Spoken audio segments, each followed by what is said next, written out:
आज अनशन पे सुबह से ही बैठे हुए हैं। यहाँ किसी भी प्रकार कोई भी पदाधिकारी अभी तक आए नहीं हैं और हमारी 16 सूत्री की मांग है। 16 सूत्री जब तक पूरा नहीं होगा हम लोग अनिश्चितकालीन जो है अनशन करते रहेंगे। नगर पंचायत में जो मीटिंग होती है, बोर्ड की मीटिंग होती है, बुलाया जाता है, तो उसमें क्या बोलने के लिए नहीं बुलाया जाता है? क्या मुंह बंद करके रहना पड़ता है? अभी 2-4 दिन के बाद इसलिए जो है ना, हम लोग बोर्ड मीटिंग में आए थे, बजट के लिए वो लोग पास से रखे थे, तो हम लोग पास तो कहे थे, लेकिन हम लोग तो अपने विकास के लिए ही मांग किए थे। लेकिन इतने में विकास की क्या मांग करेंगे? वो एक तो पालक निकल के चले गए। उसके बाद थोड़ा देर के बाद है ना अध्ययन महोदय भी चले गए। हम लोग को फिर 5 दिन के बाद एक पेपर के द्वारा सूचना मिलता है कि है ना ये निलंबित कर दिया गया है। निलंबित कर दिया, उसके पहले हम लोग को तो सूचना देना पड़ता। हम लोग को सूचना नहीं दिया गया है, बिना बोले ही हम लोग को निकाल दिया गया है। 6 वार्ड पार्षद को निलंबित कर दिया गया है, जिसमें से 3 पुरुष 3 महिला है।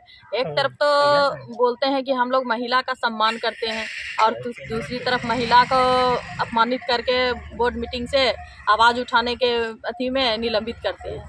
ये कौन सा सम्मान है? महिला के कौन सा सम्मान है? हवेली खड़गपुर में मेरे 6 वार्ड पार्षद का जो निलंबन किया है उसके विरुद्ध में हम लोग अनशन पर बैठे हुए हैं। नगर परिषद में जो भ्रष्टाचार हो रही है उसके विरुद्ध में अनशन पर बैठे हैं। नगर परिषद में किसी प्रकार का विकास नहीं हुआ है, उसके विरुद्ध में हम लोग अनशन पर बैठे हुए हैं। तो आज तक सुबह से अनशन पर बैठे हुए हैं, भूख हड़ताल पर हैं, अन्न पानी कुछ नहीं ले रहे हैं। लेकिन अभी तक कोई भी पदाधिकारी हम लोगों की सूध बूध लेने के लिए नहीं पहुँचे। पता नहीं, नगर परिषद के जो चेयरमैन है उनका कहना है कि हम सबको खरीद लिए हैं, आप लोग भूखे मर जाइएगा, कोई नहीं पूछेगा। तो पदाधिकारी को कितने में खरीदे हैं वो तो पदाधिकारी जाने, हम लोग तो नहीं जान सकते हैं। लेकिन अभी तक कोई पदाधिकारी नहीं पहुँचे हैं। जहाँ तक रही बात, हम लोग सभी वार्ड पार्षद एकजुट हैं और एकत्रित होकर के नगर के विकास के लिए बैठे हुए हैं और इसी के लिए तत्पर भी हैं। सबसे पहली बात, नगर परिषद की जो 6 वार्ड पार्षदों का वो निलंबन किए हैं, वह निलंबन वापस ले, क्योंकि वह निलंबन जो रूल होता है वह रूल से नहीं लिया। जबकि नगर परिषद के बोर्ड के बैठक में वह खुद बोर्ड के बैठक को छोड़ करके चले गए हैं, कार्यपालक और नगर परिषद का चेयरमैन। और निलंबन जो बैठे रह गए हैं, जो बोर्ड की गरिमा को नियम से पालन किए, उसका निलंबन किए। जबकि बोर्ड के बैठक से उठ के कार्यपालक और चेयरमैन दोनों चले गए, बोर्ड की गरिमा को ध्वस्त वो किए और निलंबन इनके ऊपर। ये तानाशाही रवैया लोकतंत्र में नहीं चलेगी। यह लोकतंत्र है, भारत एक लोकतांत्रिक धर्मनिरपेक्ष गणराज्य है। यहाँ हर एक व्यक्ति लोकतंत्र के तहत जनता मालिक होता है और जनता को जनता का पैसा का हिसाब देना पड़ता है। और अगर आप तानाशाही दिखा रहे हैं तो जनता आपको देख रही है।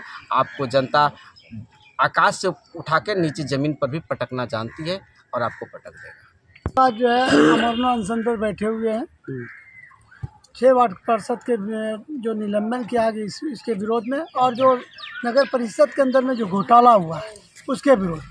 हम लोग ये चाहते हैं कि जो सही खर्च हुआ है उसका हम लोग को कॉपी उपलब्ध करावे, हिसाब दे और नगर का विकास करे। और ये निलंबन जो हुआ है ये साजिश के तहत किया गया है, कोई नियम नहीं है।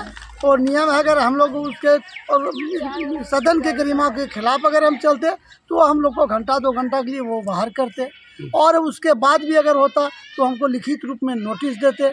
उसके बाद नहीं होता तो फिर तीसरे बैठक में वो 60 दिन के लिए निलंबन वो कर सकते थे। लेकिन वैसा तो कुछ हुआ नहीं। हम लोग तो ऑफिस में बैठे हुए, अचानक हम लोग को पेपर के माध्यम से मालूम हुआ कि 6 वार्ड पार्षद को निलंबन कर दीजिए। इसलिए हम लोग उसके विरोध में बैठे हुए। जब तक हम लोग का मांग पूरा नहीं होगा तब तक हम लोग बैठक धरना पर